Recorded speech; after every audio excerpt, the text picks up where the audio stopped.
Selamat malam Bapak Ibu yang dikasihi Tuhan. Kita berkumpul kembali di acara kelas pendalaman Alkitab dan malam hari ini kita masih melanjutkan topik Yesus yang lain. Ini adalah sesi yang ke-6. Sebelumnya mari kita tundukkan kepala, kita satu dalam doa.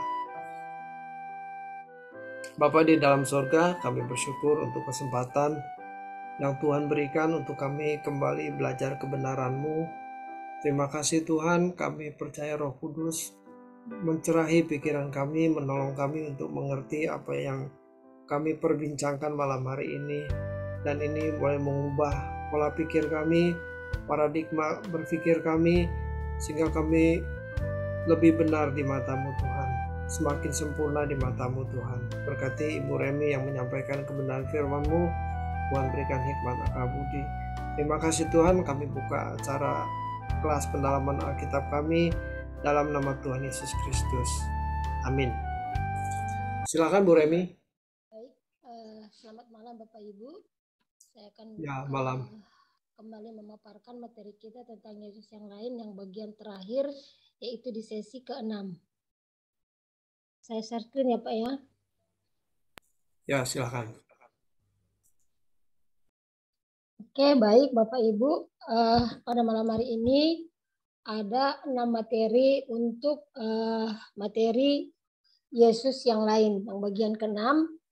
Yang pertama di sini, hidup tidak wajar, seluruhnya bagi Tuhan, kesempurnaan, pembaruan oleh iman, perhentian yang benar, dan yang ke-6, kepastian masuk surga. Kita akan masuk bagian pertama, hidup tidak wajar. Yesus yang lain mengajarkan bagaimana hidup wajar seperti manusia lain.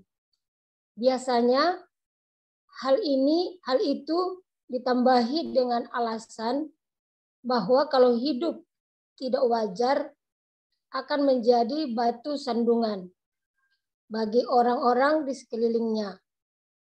Seseorang berusaha sungguh-sungguh untuk hidup berkenan di hadapan Allah seperti Yesus, itu akan membuat dirinya memiliki pola dan gaya hidup yang sangat berbeda dengan lingkungannya. Kehidupan sebagai anak-anak Allah seperti itu adalah kehidupan yang tidak wajar menurut dunia.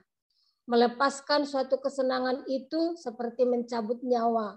Sungguh sangat menyakitkan. Hal inilah yang membuat seseorang menahan diri untuk mempersembahkan sepenuh hidup bagi Tuhan.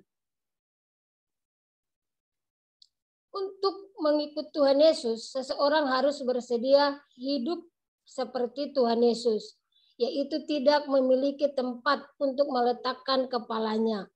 Artinya, ia harus bersedia untuk tidak mencari kenyamanan hidup. Inilah hal tersulit yang dihadapi orang Kristen.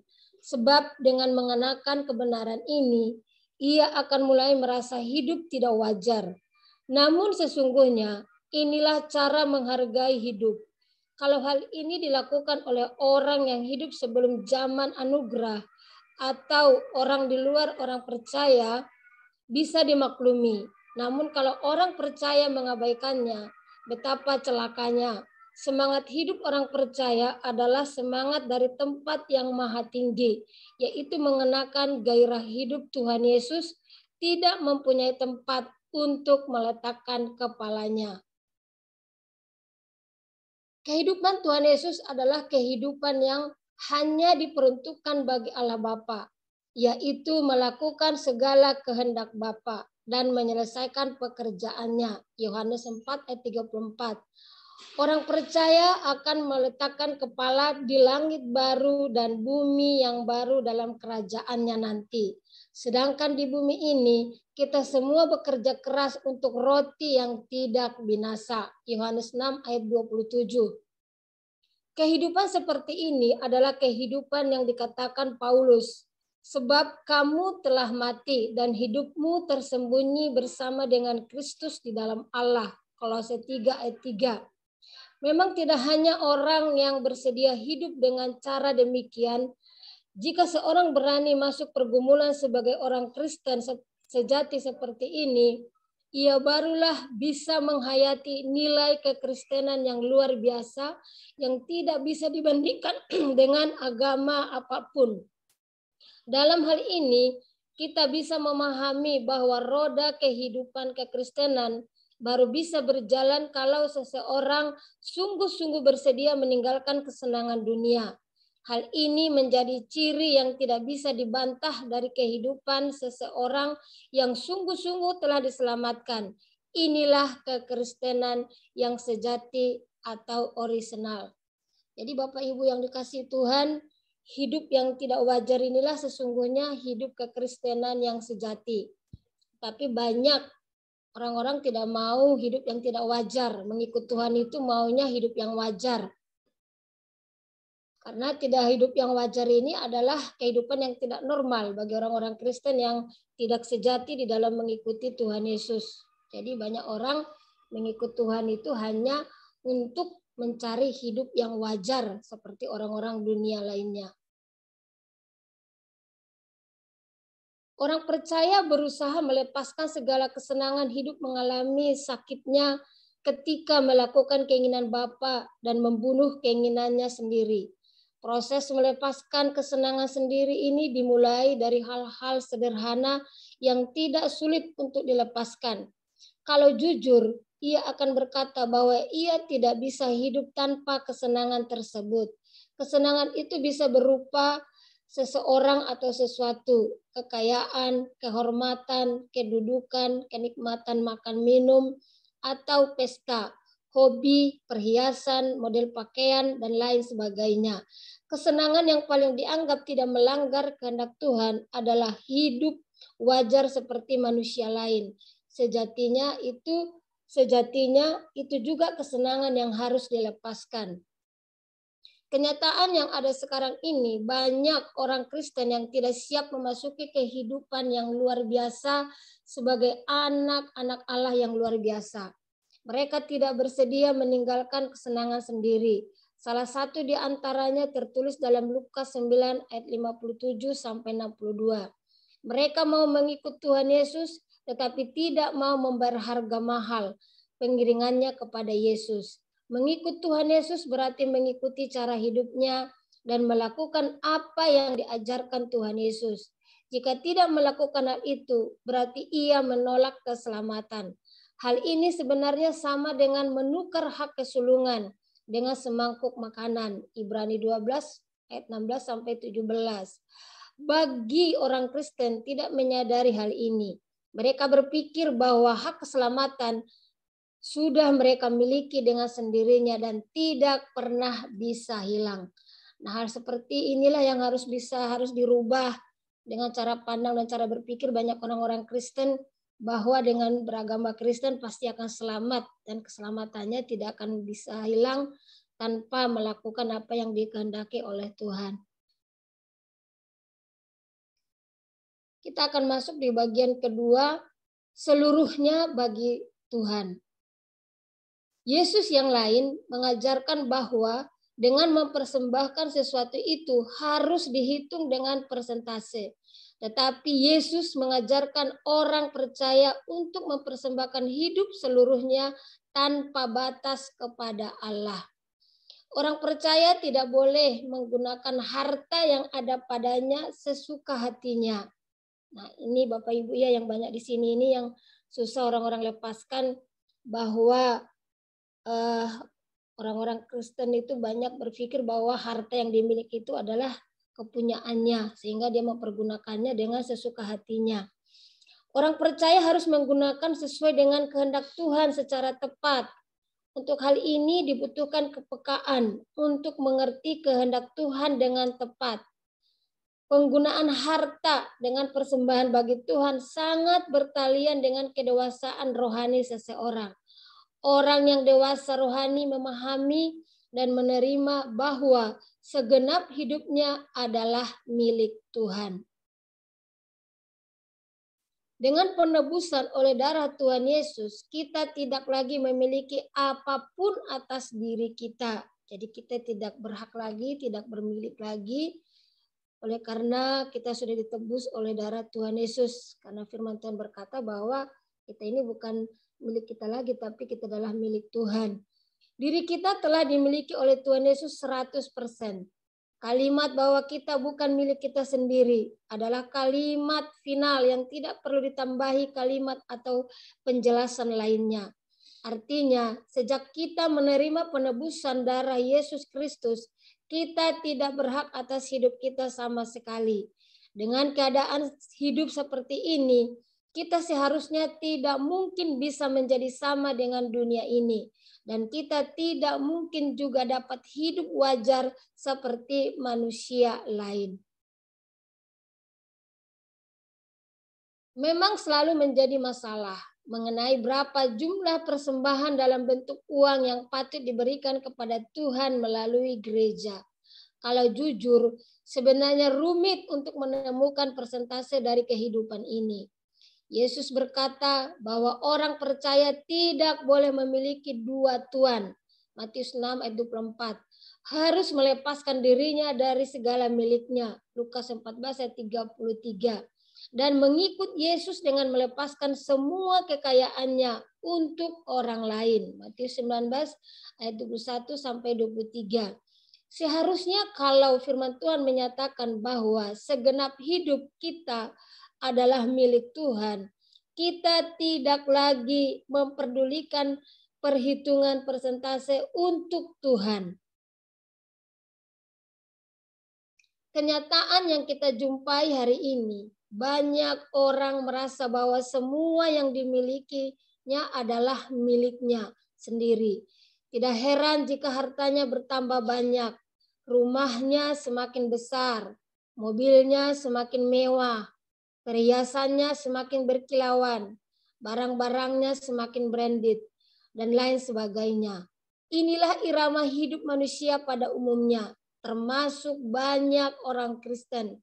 Mereka merasa bebas menggunakan harta yang ada pada mereka, sebab mereka merasa bahwa semua harta yang dimiliki adalah hasil jerih lelahnya sendiri. Orang-orang seperti ini adalah perampok-perampok di mata Allah yang suatu hari harus dipertanggungjawabkan di hadapan Tuhan.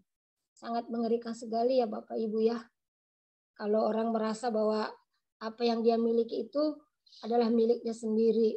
Jadi jangan sampai nanti hal itu akan menjadi musibah bagi kita di kekekalan nanti kalau kita merasa bahwa yang kita miliki ini adalah milik kita sendiri. Karena segenap hidup kita, termasuk semua harta yang ada pada kita adalah milik Tuhan. Kita harus selalu mengingat bahwa kita adalah seorang kasir atau seorang pengelola milik Majikan Agung. Dalam Lukas 16 ayat 12, firman Tuhan mengatakan demikian. Dan jikalau kamu tidak setia dalam harta orang lain, siapakah yang akan menyerahkan hartamu sendiri kepadamu? Maksud harta orang lain di sini adalah harta Tuhan, bukan harta kita sendiri. Sedangkan harta kita sendiri sesungguhnya nantinya di kerajaan Tuhan Yesus Kristus. Harta Tuhan yang dipercayakan kepada kita harus kita kelola sepenuhnya untuk kepentingan Tuhan. Orang yang mengelola harta milik Tuhan dengan benar akan memperoleh hartanya sendiri di kerajaan surga nanti. Orang yang tidak hidup dalam kepemilikan Tuhan secara benar masih membuka peluang melakukan sesuatu yang tidak sesuai dengan pikiran dan perasaan Tuhan. Kejatuhan manusia ke dalam dosa tidak selalu atau tidak pasti harus membuat manusia menjadi biadab seperti binatang.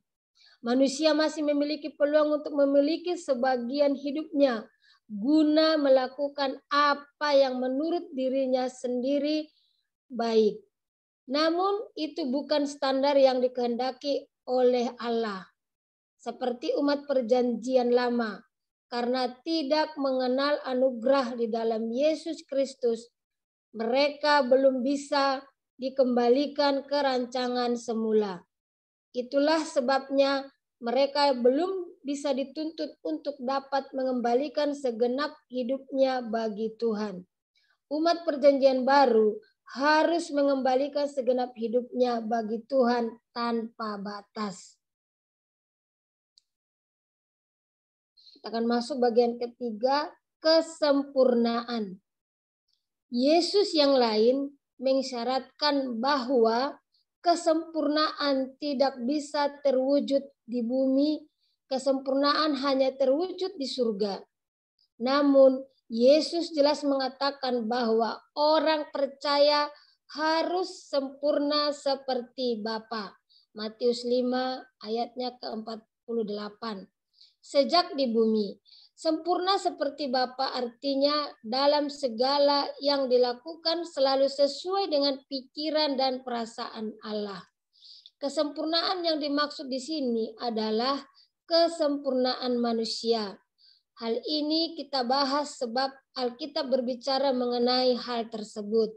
Matius 5 ayat 48, Yohanes 17:23, Roma 12 ayat 2, 2 Korintus 10 ayat 6, Filipi 3:12, Kolose 1 ayat 9, dan 1 Tesalonika 5 ayat 23. Banyak orang Kristen yang tidak berusaha untuk menjadi sempurna. Mereka merasa sudah puas dengan hidup kekristenan yang mereka jalani. Mengapa demikian?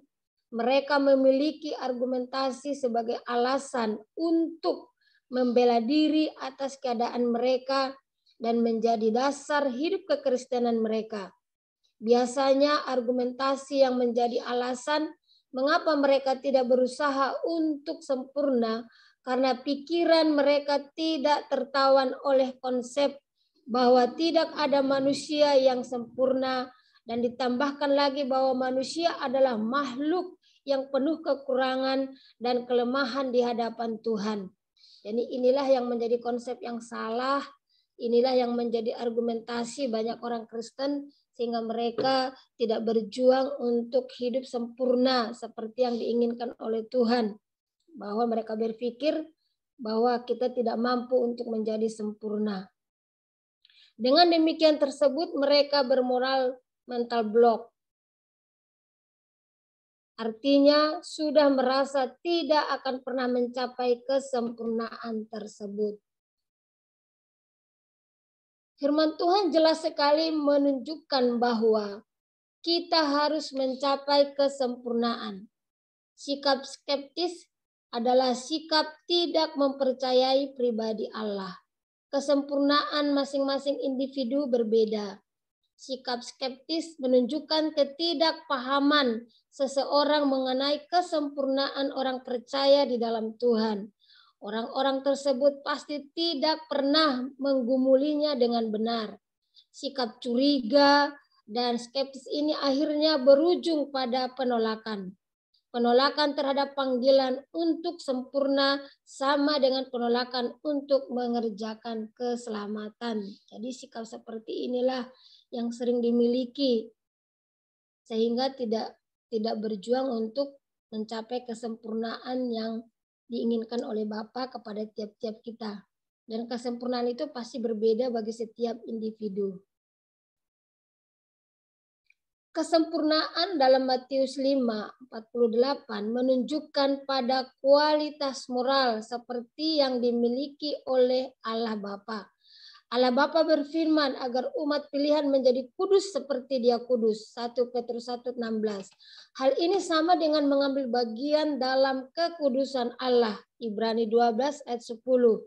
Dan sama dengan mengenakan kodrat ilahi. 2 Petrus 1 ayat 3-4. Ini bukan berarti orang percaya dapat menyamai kesucian dan keagungan moral Allah, melainkan orang percaya bisa memiliki kesucian dan keagungan moral yang memenuhi standar yang dikenakan oleh Allah. Sebagai orang percaya dapat hidup dalam persekutuan dengan Dia. Hidup dalam persekutuan dengan Allah ditandai dengan kehidupan yang dalam seluruh tindakan baik yang dipikirkan, diucapkan, dan dilakukan sesuai dengan kehendak Allah. Kualitas moral seperti ini menandai bahwa seseorang berstatus sah sebagai anak Allah. Paulus menyaksikan bahwa bukan seolah-olah aku telah memperoleh hal ini atau telah sempurna, melainkan aku mengejarnya. Filipi 3 ayat 12. Itu menunjukkan adanya fakta kesempurnaan dan bahwa kesempurnaan adalah proyeksi hidupnya dan ia sedang menggumulinya. Itulah sebabnya di bagian lain dalam Alkitab ia mengemukakan bahwa ia berusaha untuk berkenan kepada Allah. Berkenan kepada Allah adalah kata lain dari kesempurnaan. Dalam suratnya, Paulus juga menasihati orang percaya untuk mengerti kehendak Allah, yaitu apa yang baik, yang berkenan, dan yang sempurna. Berbicara mengenai kesempurnaan, hendaknya kita tidak bersikap curiga, skeptis, dan menolaknya. Kecurigaan bisa timbul disebabkan oleh kesalahpahaman terhadap pengajaran atau sistem teologi yang mengatakan bahwa keselamatan terjadi atau diterima seseorang bukan karena perbuatan baik. Pengajaran atau sistem teologi ini bukan sesuatu yang salah, bahkan benar sekali. Perbuatan baik bagaimanapun tidak dapat meloloskan manusia dari hukuman Allah dan sama sekali tidak akan dapat menyelamatkannya.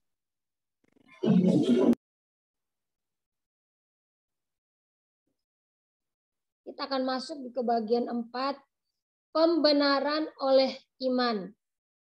Yesus yang lain mengajarkan bahwa karena pembenaran dapat terjadi atau berlangsung hanya oleh karena iman. Perbuatan pun tidak terlalu perlu lagi dipersoalkan. Yesus mengatakan bahwa orang percaya harus berjuang masuk jalan sempit untuk diselamatkan. Lukas 13 ayat 23 sampai 24. Sebab banyak orang dipanggil tetapi sedikit yang terpilih. Matius 22 ayat 14. Orang percaya harus mengerjakan keselamatan dengan takut dan gentar. Sebab orang percaya harus memiliki pikiran dan perasaan Kristus. Filipi 2 ayat 5 sampai 12. Pengertian keselamatan hanya oleh anugerah bukan berarti menghilangkan tanggung jawab manusia dalam merespon anugerah yang Allah sediakan tersebut. Berbicara mengenai pembenaran, hal itu langsung menunjuk bahwa manusia adalah oknum yang telah bersalah, yang telah membangkitkan murka Allah. Namun oleh anugerahnya manusia menerima tindakan yudisial Allah sebagai orang yang dideklarasikan tidak bersalah. Pembenaran ini semata-mata berangkat dari anugerah yang diberikan oleh Tuhan. Timotius 3:7, Roma 3:24 sampai 28, 5 ayat 1, Galatia 2 ayat 16. Dengan pembenaran oleh korban Tuhan Yesus ini, tidak ada manusia yang bisa membanggakan kesalehannya. Sebab kesalehan manusia bukanlah sesuatu yang bernilai tanpa pengorbanan Tuhan Yesus di kayu salib. Tuhan tidak ada pembenaran. Kalau tidak ada pembenaran, perbuatan baik bagaimanapun tidak berarti sama sekali. Yesaya 64 ayatnya yang ke-6. Pembenaran itu memiliki beberapa dimensi. Pertama, dimensi masa lalu. Artinya bahwa korban yang dikerjakan oleh Tuhan di kayu salib 2000 tahun yang lalu merupakan tindakan sekali untuk selamanya bagi pembenaran manusia yang berdosa. Kedua, pembenaran aspek sekarang, yaitu bagi jemaat yang menerima Dia sebagai Tuhan dan Juru Selamat. Ia menerima pembenaran yang terjadi berjalan seiring dengan proses keselamatan. Yang ketiga, pembenaran dari dimensi yang akan datang. Artinya, suatu kali akan dinyatakan bahwa orang percaya yang setia hidup dalam kebenarannya atau mengikut Tuhan Yesus dengan benar adalah orang-orang yang dibenarkan. Adalah tindakan tidak bertanggung jawab kalau diajarkan doktrin bahwa pembenaran adalah tindakan seketika ada sepihak Allah kepada manusia yang mengaku percaya atau beriman kepada Tuhan Yesus sebagai manusia yang dianggap benar. Roma 3:28, 5 ayat 1, dan Galatia 3 ayat 24. Dalam hal ini harus dijabarkan apa yang dimaksud dengan beriman. Apa yang dimaksud dengan beriman itu? Dalam memahami kata iman dengan tepat menurut Alkitab, kita perlu memperhatikan bukan saja aspek kepercayaan secara pikiran atau persetujuan secara pikiran, melainkan juga aspek hubungan antara umat dan Tuhan. Kalau iman hanya dikaitkan dengan keyakinan akali atau persetujuan pikiran, itu belumlah dapat mencakup pengertian iman secara lengkap. Pengertian iman dalam bahasa Alkitab yaitu aman dan pisteo dari bahasa Yunani, yaitu menyerahkan diri kepada sesuatu atau seseorang yang bersifat tetap atau teguh. Pembenaran bisa terjadi kalau seseorang memiliki iman. Pembenaran mengandung konsekuensi, sebab dengan menerima pembenaran, seseorang harus masuk ke dalam proses untuk diubah terus agar benar-benar menjadi benar. Adalah kejahatan kalau Allah hanya membenarkan atau menganggap seseorang tidak bersalah. Setelah itu manusia dibiarkan berpesta merayakan dan menikmati pembenarannya tanpa tanggung jawab. Pembenaran yang diberikan kepada manusia adalah pembenaran dengan tanggung jawab. Pembenaran yang diberikan kepada seseorang harus disertai dengan pengertian maksud dan tujuan pembenaran itu diberikan atau dianugerahkan. Jadi sebelum seseorang menerima pembenaran, ia harus bertumbuh dalam pengenalan akan Allah. Ia sudah belajar mengenai Injil Tuhan Yesus Kristus, sebab iman datang dari pendengaran. Dengan memiliki iman yang benar, seseorang akan dibawa kepada pembenaran yang benar atau murni, bahwa pembenaran mengandung panggilan. Panggilan yang mutlak atau absolut tersebut harus dipenuhi, sebab Tuhan menghendaki pembenaran yang disediakan membawa perubahan yang signifikan, yaitu proses keselamatan dalam hidup seseorang terwujud dikembalikannya kepada rancangan semula. Panggilan itu adalah perjuangan untuk menjadi sempurna seperti Bapa atau serupa dengan Yesus. Kita masuk bagian yang kelima, perhentian yang benar. Yesus yang lain mengajarkan dan menjanjikan adanya perhentian supaya seseorang bebas dari masalah, seperti sembuh dari sakit, utang terbayar, memiliki rumah, mendapat teman hidup dan keturunan, mencapai cita-cita dan lain sebagainya. Namun Yesus mengajarkan agar orang percaya berhenti memiliki keinginan, supaya kita hidup hanya mengingini Tuhan dan kerajaan-Nya. Perhentian yang sesungguhnya adalah ketika semua keinginan dilabuhkan pada Tuhan saja. Dengan demikian, orang percaya dapat mengikuti jejaknya, yaitu kehilangan nyawa, dengan meninggalkan kemuliaan untuk berinkarnasi menjadi manusia yang dalam segala hal disamakan dengan manusia. Berbicara mengenai perhentian, biasanya ayat yang digunakan adalah Matius 11 ayat 28 sampai 29. Marilah kepadaku semua yang letih lesu dan berbeban berat. Aku akan memberi kelegaan kepadamu. Pikulah kuk yang kupasang dan belajarlah padaku, karena aku lemah lembut dan rendah hati, dan jiwamu akan mendapat ketenangan. Tuhan mulai dengan panggilan, marilah kepadaku. Tuhan memanggil manusia yang letih lesu dan berbeban berat untuk datang. Orang yang letih lesu dan berbeban berat adalah orang yang hidupnya tidak bahagia, hidupnya penuh tekanan. Tuhan Yesus berkata, marilah kepadaku. Perhatikan kataku. Di sini adalah huruf besar. Ini menunjuk kepada Tuhan Yesus Kristus.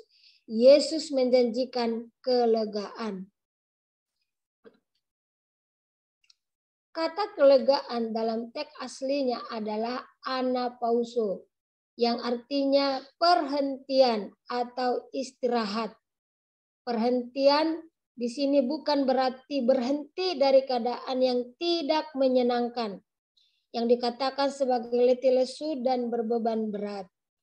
Kemudian asumsinya, kelegaan atau perhentian tersebut adalah lepas dari keadaan letih lesu dan berbeban berat, yaitu keluar dari hidup dibelenggu dengan berbagai masalah menjadi tidak lagi memiliki masalah yang berat dan lain sebagainya. Memperoleh jalan keluar dari masalah-masalah hidup tersebut dipandang sebagai kelegaan. Orang percaya harus memahami bahwa kelegaan ini adalah kelegaan menurut Tuhan, yaitu perhentian dari segala keinginan dan hasrat duniawi.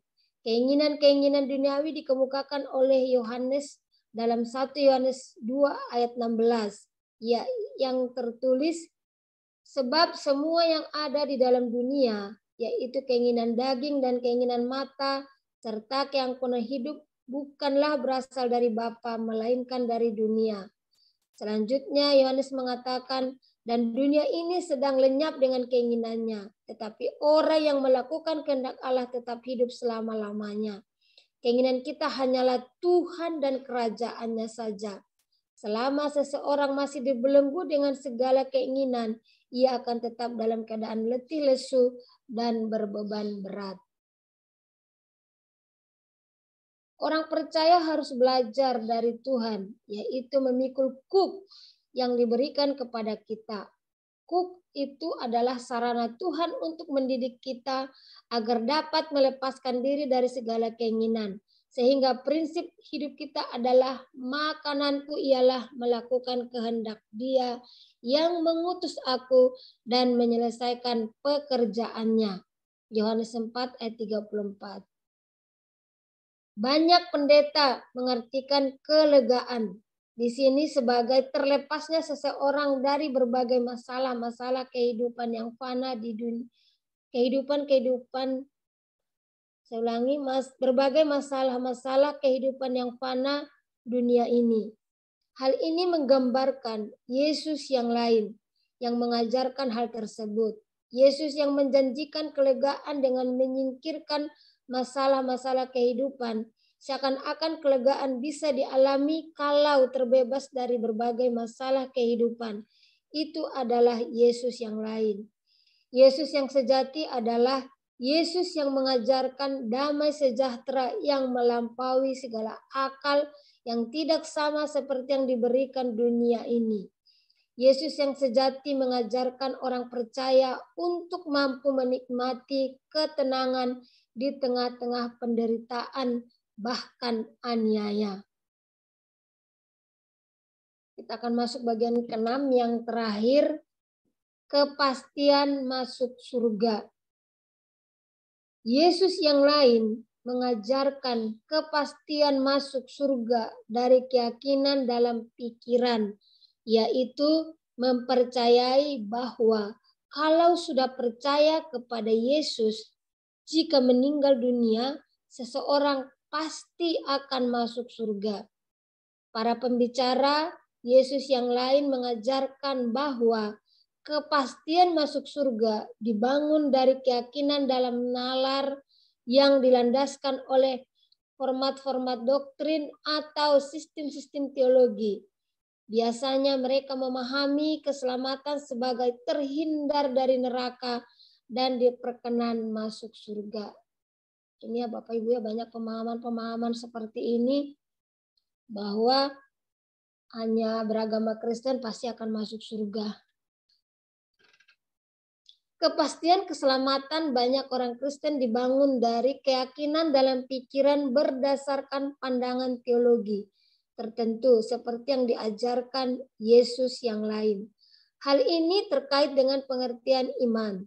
Kalau iman dianggap sekedar aktivitas nalar atau pikiran, pergumulan kepastian keselamatan juga berorientasi pada nalar saja. Kualitas hidup kekristenan seseorang sangat dipengaruhi oleh pengertiannya terhadap doktrin keselamatan.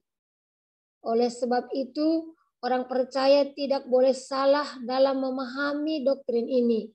Untuk itu, dibutuhkan panggilan secara memadai dan serius terhadap isi Alkitab, supaya menemukan kebenaran yang murni, kebenaran dengan pengajaran mengenai keselamatan ini. Kekristenan adalah proses mengajar dan belajar. Allah yang mengajar dan kita yang diajar atau dididik. Buah atau akibat dari proses tersebut adalah dikembalikannya manusia kepada rancangan semula Allah atau menjadi sempurna seperti Bapa. Itulah sebabnya seseorang harus melalui proses menjadi murid. Pembaruan terus-menerus dan proses pendewasaan yang ketat terhadap, saya ulangi, yang ketat bertahap untuk mencapai kesempurnaan. Proses ini juga sama dengan menemukan kemuliaan Allah yang hilang. Dengan demikian, keselamatan dapat digambarkan seperti garis panjang, bukan sebuah titik. Keselamatan dalam Yesus adalah perjuangan panjang setiap hari tanpa henti sampai Tuhan memanggil pulang ke surga. Keselamatan memang usaha Tuhan mengembalikan manusia kepada rancangan semula. Namun, ini bukan berarti bahwa proses ini bisa terrealisasi hanya dari satu pihak saja. Dalam hal ini pihak Tuhan. Manusia yang menjadi objek keselamatan juga dituntut mutlak untuk memberi diri dibentuk untuk dapat diubah dan mencapai target, yaitu menjadi manusia seperti rancangan semula Allah. Untuk itu, kedua pihak harus aktif, baik pihak Tuhan maupun pihak manusia. Dalam hal ini, respon manusia dalam menerima penggarapan Tuhan sangatlah penting. Harus dipahami bahwa kesempatan menjadi orang pilihan bukanlah jaminan seseorang bisa benar-benar terpilih masuk surga. Tuhan Yesus menyatakan bahwa banyak yang dipanggil tetapi sedikit yang terpilih. Matius 22 ayat yang ke-14. Tanggung jawab terhadap anugerah itu juga dinyatakan berulang-ulang oleh Tuhan Yesus ketika Tuhan menghendaki agar orang percaya berjuang untuk menjadi pemenang. Orang yang menang adalah orang yang terpanggil, terpilih, dan setia. Wahyu 17 ayatnya yang ke-14. Suatu hari nanti setiap orang dapat membaca buku catatan masing-masing yang diarsipkan oleh Allah dan isinya ditentukan oleh masing-masing individu. Tidak ada orang yang bisa berdalih bahwa segala sesuatu itu terjadi bukan karena dirinya. Setiap orang akan memberi pertanggungjawaban tentang dirinya sendiri kepada Allah. Sebab kita semua harus menghadap tahta pengadilan Kristus, supaya setiap orang memperoleh apa yang patut diterimanya sesuai dengan yang dilakukannya dalam hidupnya ini, baik ataupun jahat. 2 Korintus 5 ayat yang ke-10. Oleh sebab sulitnya menyelenggarakan proses keselamatan, dibutuhkan ketekunan. Ketekunan harus dibangkitkan diri sendiri, selalu dikobarkan dan diperbaharui atau diupdate setiap hari. Sampai di sini pemaparan materi yang bagian sesi ke-6 tentang Yesus yang lain. Saya serahkan kembali kepada David, atau mungkin ada yang kita sharingkan malam hari ini. Ya, terima kasih Bu Remi sudah menyampaikan pemaparannya. Baik, kita akhiri pertemuan kita malam hari ini. Minggu depan kita dengan topik yang baru, yaitu kekristenan yang hilang ya. Iya, Pak. Ya, kita akan bahas kekristenan yang hilang mulai minggu depan. Dan sebelum kita menutup acara ini, kita bersyukur kepada Tuhan. Ya, mari kita tundukkan kepala. Kami bersyukur malam hari ini untuk bincang-bincang yang panjang. Kami sudah bertukar pikiran, saling sharing satu dengan yang lain. Terima kasih Tuhan untuk pencerahan yang Tuhan berikan bagi kami lewat Roh Kudus-Mu. Kiranya ini semua mengubah kami, supaya kami lebih sungguh-sungguh lagi hidup benar di mata-Mu Tuhan.